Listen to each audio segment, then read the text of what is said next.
બેઠક મળશે। મુખ્યમંત્રી ભૂપેન્દ્ર પટેલની અધ્યક્ષતામાં મળશે બેઠક। એસટી એસસી સમુદાયના એમએલએ રહેશે હાજર। ભાજપ, કોંગ્રેસ અને આપના એમએલએ પણ હાજર રહેશે।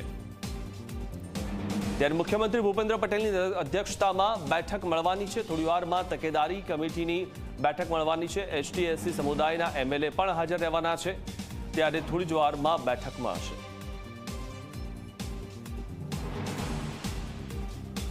આ વિશે વધુ માહિતી મેળવીએ અમારા સંવાદદાતા હિતલ પારેખ પાસેથી। હિતલ, જે રીતે થોડી જ વારમાં બેઠક મળવાની છે, તકેદારી કમિટીની બેઠક મળવાની છે, શું વધુ માહિતી? જી, ચોક્કસ એવું કહી શકાય કે તકેદારી કમિટીની આ બેઠક છે। કુલ 61 સભ્યો આમાં છે। મુખ્યમંત્રીના અધ્યક્ષસ્થાને આ બેઠક યોજાશે।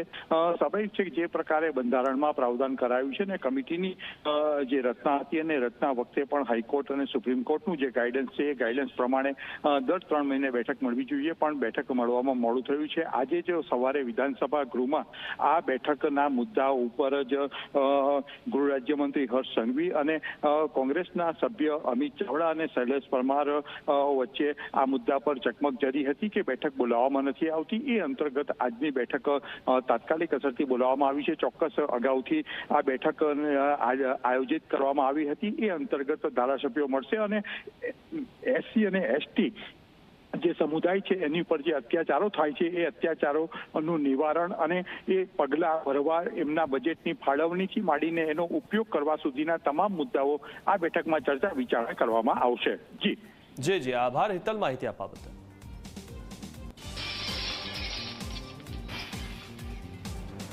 તો સવારે આ મામલે વિધાનસભામાં